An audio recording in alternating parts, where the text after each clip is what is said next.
Hello,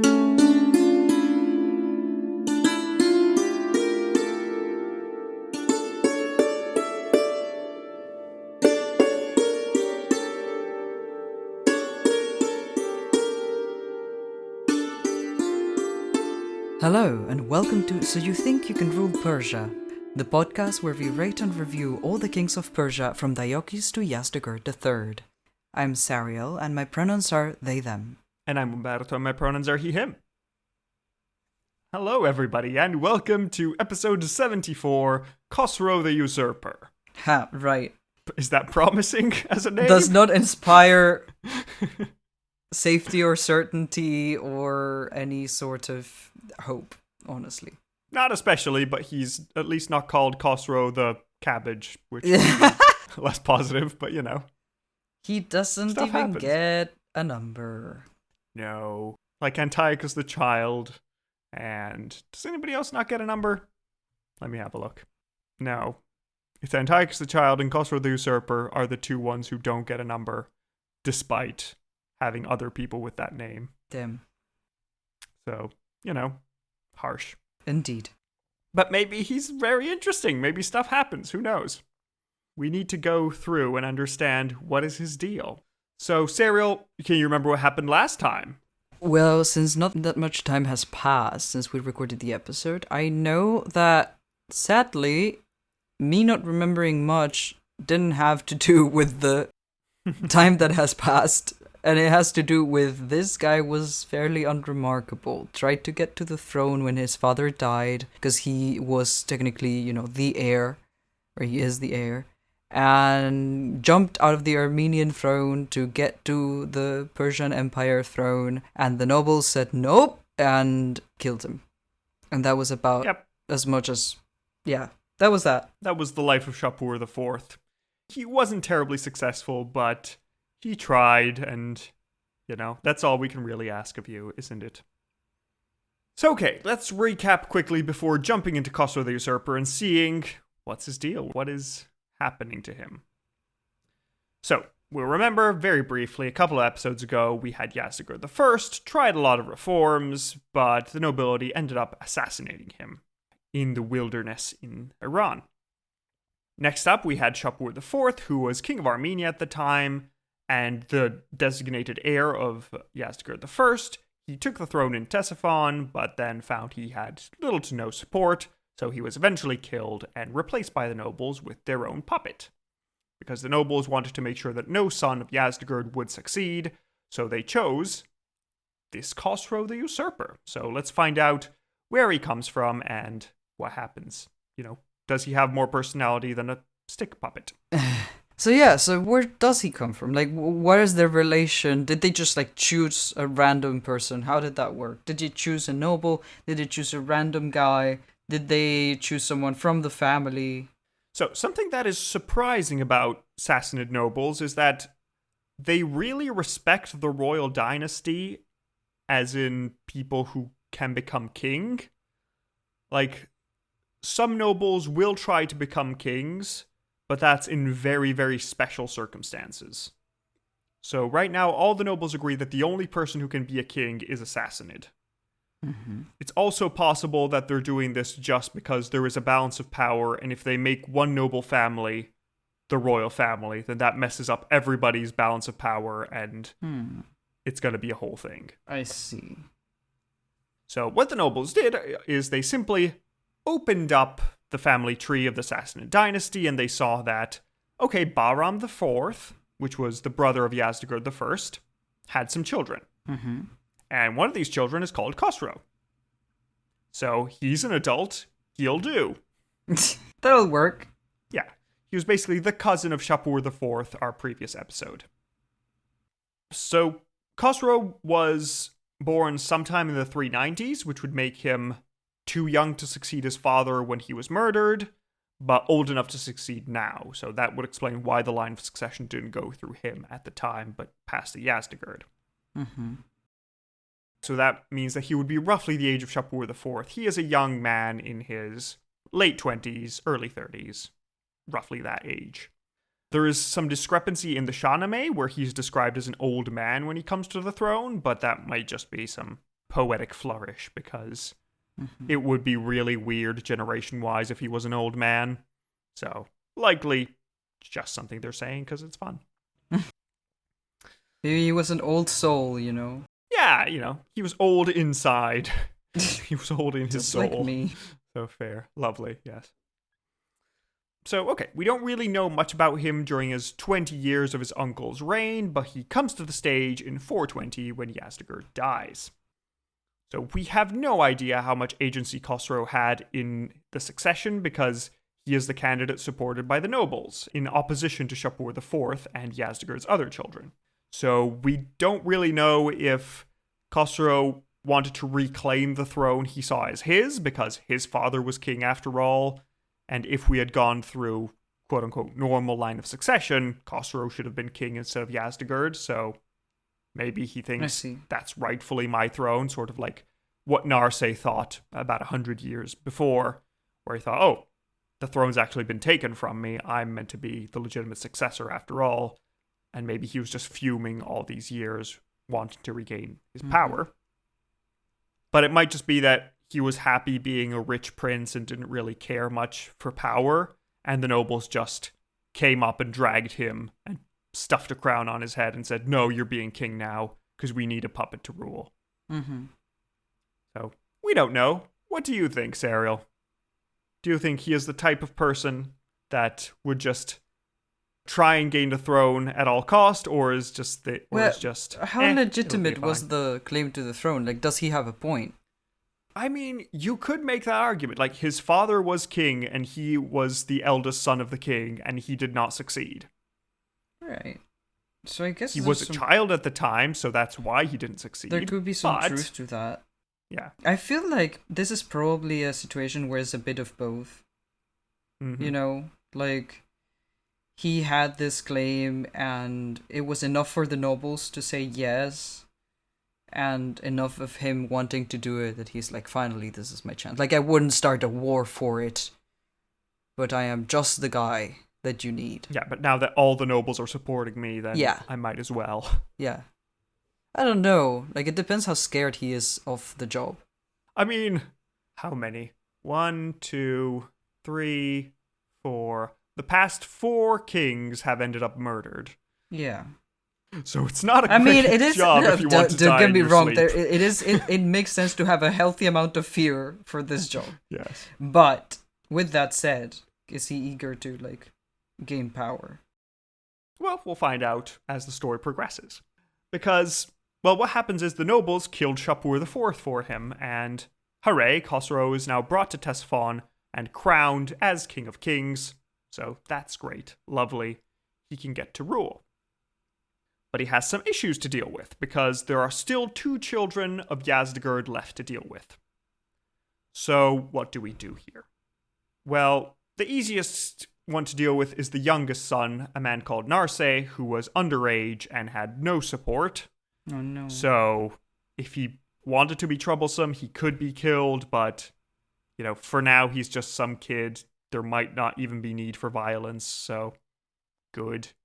We can just keep him in our back pocket for a while, and if he makes trouble, we can get rid of him, but for now, no need to indiscriminately kill children. Nice. We like that.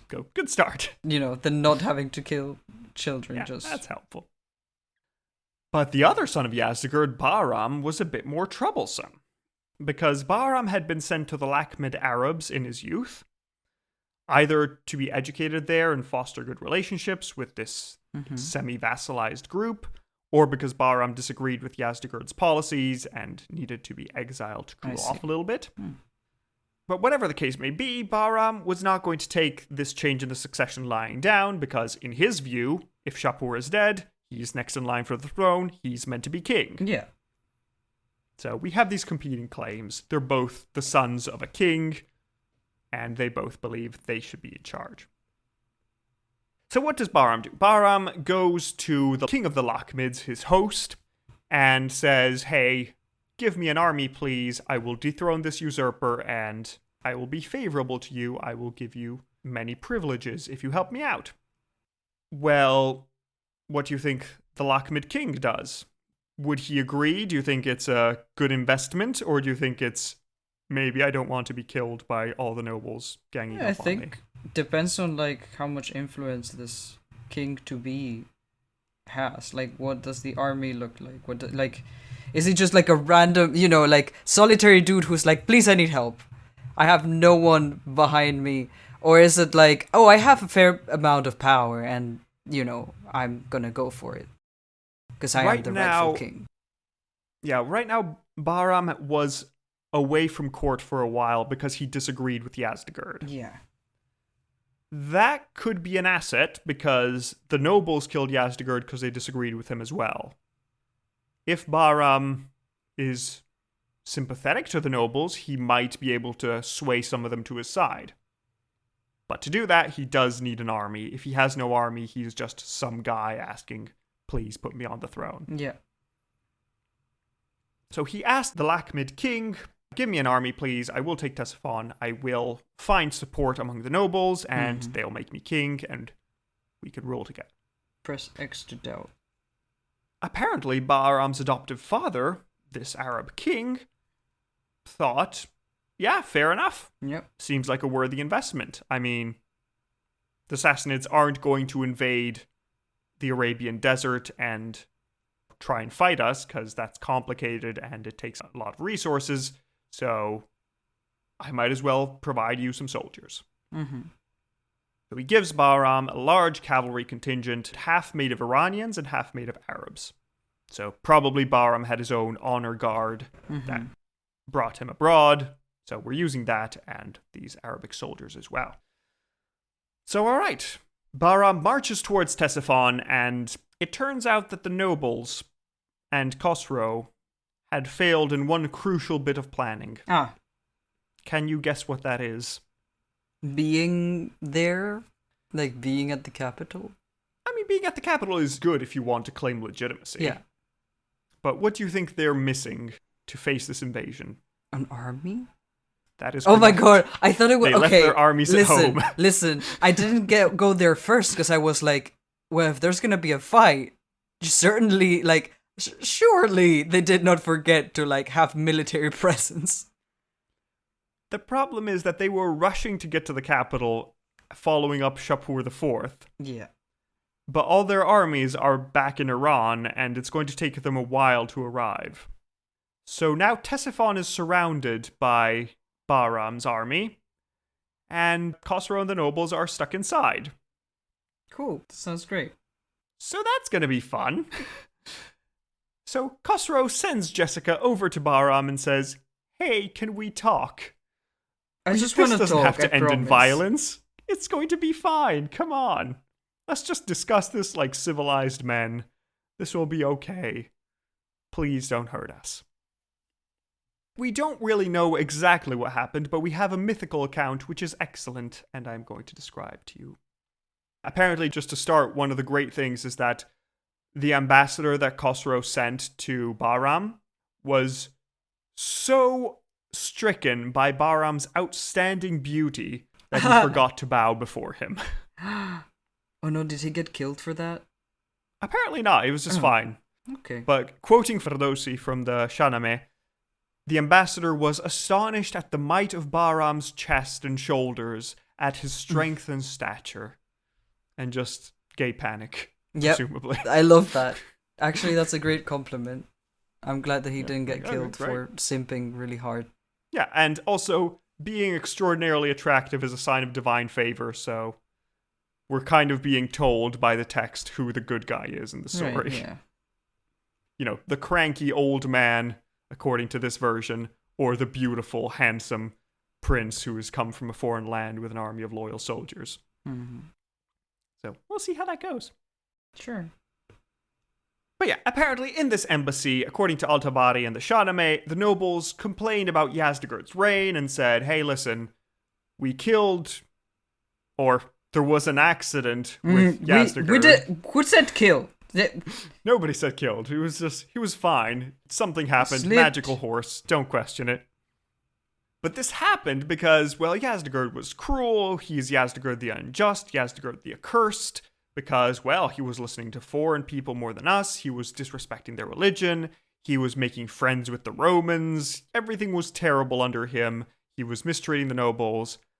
And we didn't want any sons of Yazdegerd to succeed because we're worried that they were going to continue his policies.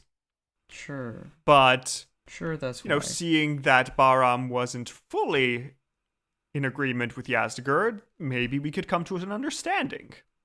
Maybe we can figure something out. Can we? They decided, you know what we're going to do? Let's just make a public selection of potential candidates for the throne, and we can decide fair and square who gets to rule. That sounds fair to everybody? Democracy? All of a sudden? Yeah. Democracy. You know, now that your army is staring at us. Yeah. Well, let's what vote. if we let the Let's people have a vote. decide? It'll be fine. I mean, We're so and by the progressive. people, we just mean the nobles get to vote. But, Yeah. I mean, you know, let's not be weird. Yeah.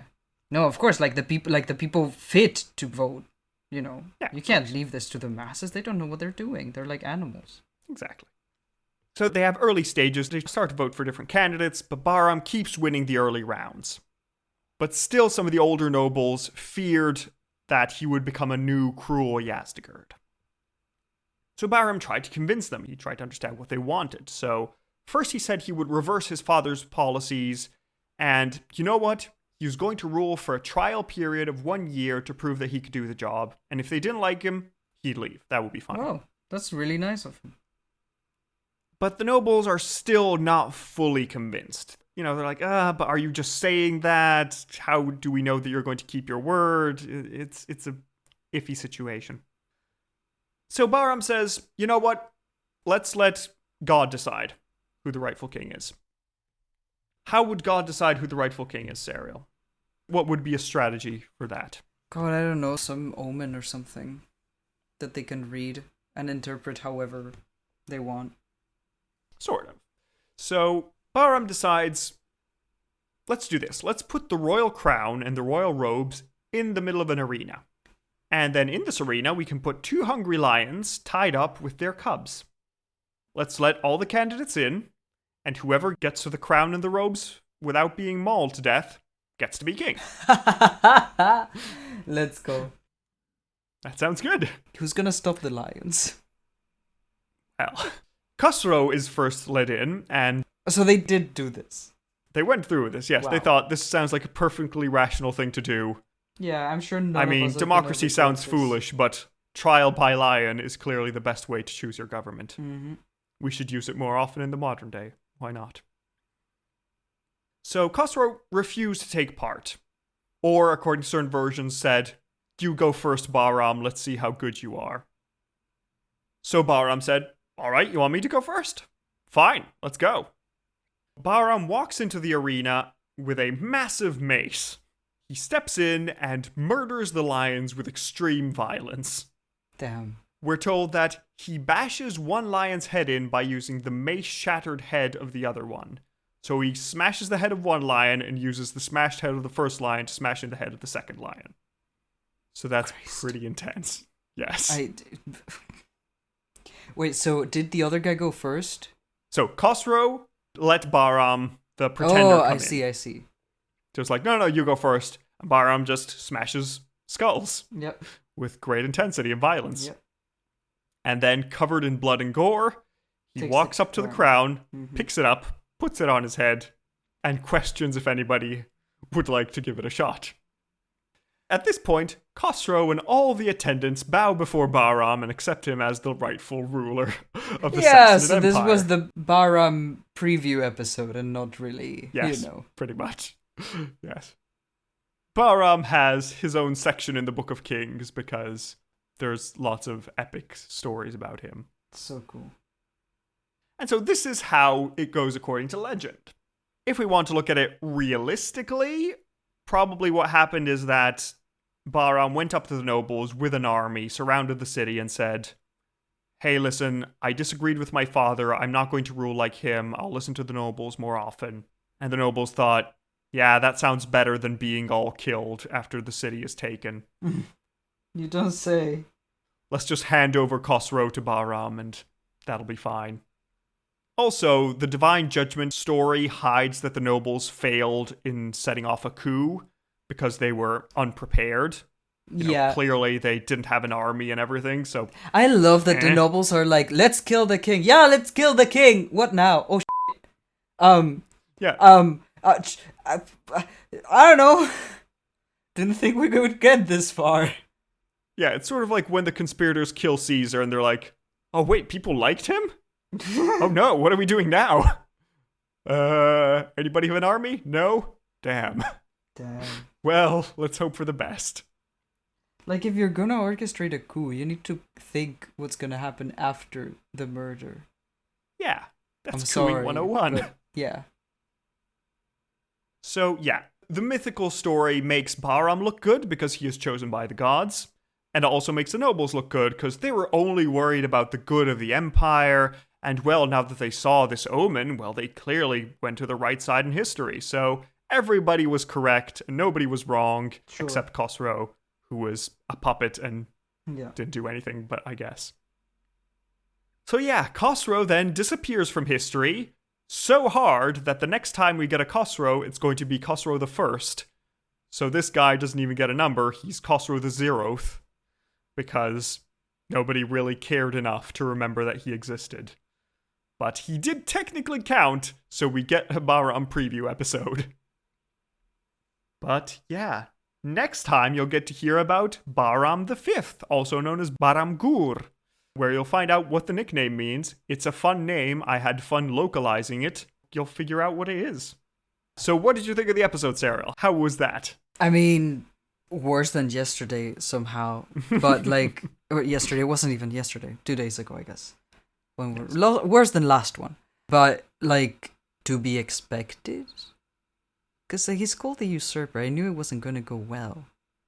I always find it very funny when we have an episode like this where we talk more about a completely different person than about the person whose episode it is. Yes. You know. Yeah, it was like the Astyages episode where it's the intro to Cyrus, but, there are some episodes where it just happens. Yeah. I'm just like, okay, I guess. But hey, we got to see 2 lions be brutally, brutally murdered, so the Romans would pay good money for that. Oh, for sure. So, yeah. So, alright, it's time to rate our man Khosrow the Usurper. Let's see how well he does. Our first category is Final Moments. How interesting was his death? Disappearing into history, and we know nothing more about him. I don't care. 0. Yeah, 0. Good. 0 and a 0, he gets a 0 out of 10 for Final Moments. Hey. Our next category is Battle Hardness. How good was he at war and fighting? He wasn't. He didn't even have an army. He did nothing.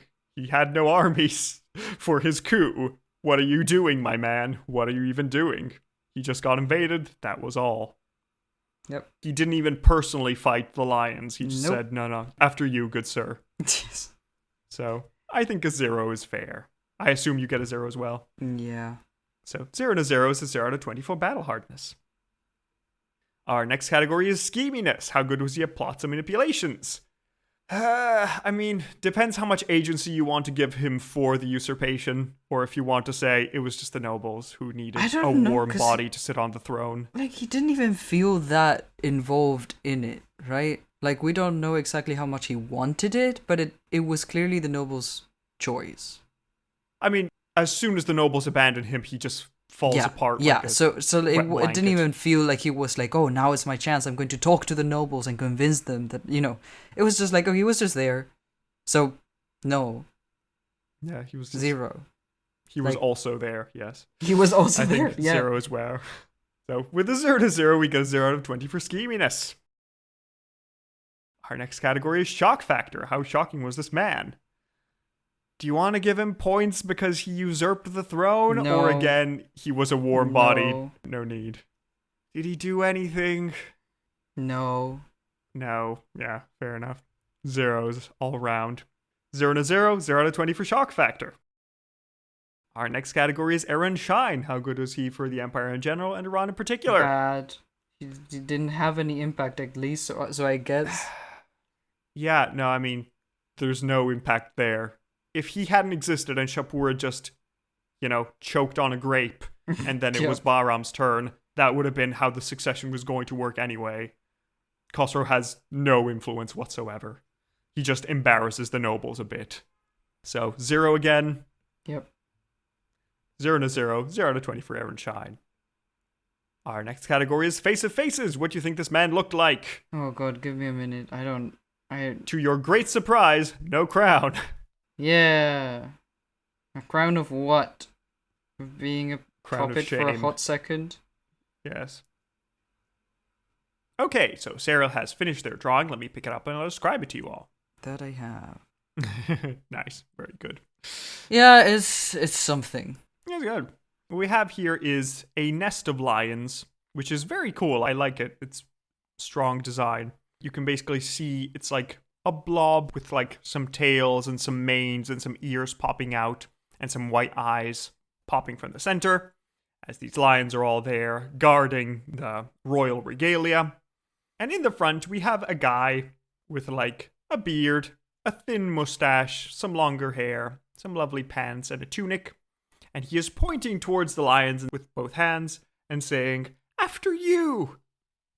while a single bead of sweat pops down his temple. Because the man is worried, and Bahram is going to commit unspeakable violence on these lions because he has the divine right to rule, and that's how we all show it. So, thank you, Serial. That's very nice. If any of you would like to see it, you can go to our episode notes in the description, or on our website, Serial's Portrait Gallery, or if you're a patron, on the Discord. And now, Serial, are you ready to see what he looks like? Yeah. I mean... Well, too bad, because we have no images. Okay, great. Well, I guess we have one now. Yes. And I gave This is the him- only image in the history of humanity of Khosrow the Usurper. Yep. And Nobody cared enough to make one before. I sure gave him a neck beard on that one. Yeah. Very Nero of him, you know. Yeah, I mean, that's too flattering a comparison, I would say. But yes. So that means that he gets a Face of Faces of 0. Yep. So a 0 to 0 is a 0 out of 5 for Face of Faces. That's how it goes. Our next category is lengthiness. How long did you think this man ruled? Not at all. Just, he didn't. I'm sorry. I mean, he was technically in charge for a little bit. Like a month. Probably. We don't really know.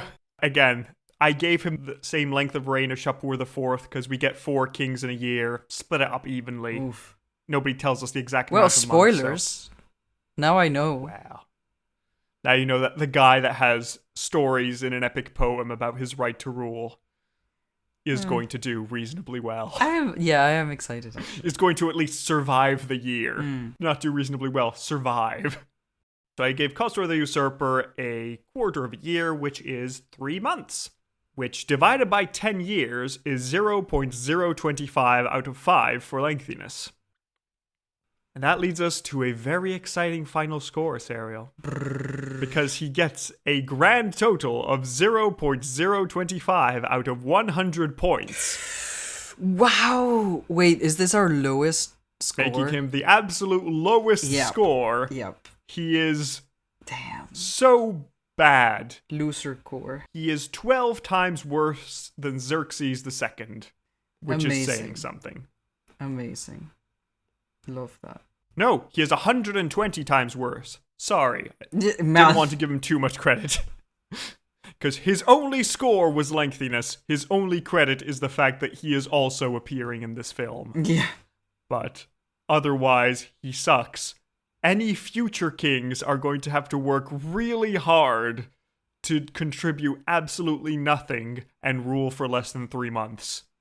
That is going to be a challenge. At least Xerxes II died in an interesting way. But, you know, there we go. That is an exciting new record that we have. We have a new lowest king of kings. Not even a single point. Ridiculous. Very sad. That leads us to the final question, which is to say, No. Is he meh enough? Is he who enough? Is he, wait, he was there enough to be a Shahanshah? Or is he just a Shahanah? Like, not even that interesting. No, there was nothing. It was all Bahram. He Yeah. was barely mentioned in his own episode. Yeah, we barely talked about him. Yeah. So, sorry, Khosrow. You are a Shahanah. You can go off into the desert and tell Shapur IV that he died to put you on the throne for like 5 days in a row until you also died. or were usurped. So, yeah, this was not worth killing Shapur for, but Nope. sure, I guess. So there we go. That is the end of our episode. We hope you had fun with the preview to Bahram Gur. That's going to be an exciting episode next time. He is going to be relatively long, longer than these last two ones. He's going to last for more than 1 year, I can promise you that. So you can see how it goes. I also especially like his Face of Faces because we get a story behind it, so that'll be fun. But that'll be all next week, or next time. In the meantime, if you'd like to support us, many ways to do that. You can join us on Patreon, where we are currently voting on what the next miniseries will be, so if you want to get your voice heard, please do. You get a bunch of extra episodes, and you support the podcast, so we can make our research better and continue doing it more, so that's nice, thank you. Yes. If instead you prefer not to support us monetarily, that's fine, but we'd appreciate if you could just leave us a review of any sort on your podcast app of choice. Be it just a number, or just a brief comment, or a longer comment. We'd be happy to hear them.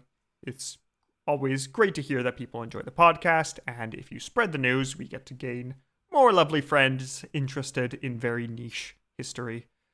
Like, how many other people that you know about Khosrow the Usurper? You have a great fact to talk about at parties now. You can be the most popular person there. Exactly. And yeah, I'd say that's it. Without any further ado, we hope you have a lovely week, and we'll see you next time. Goodbye. Bye.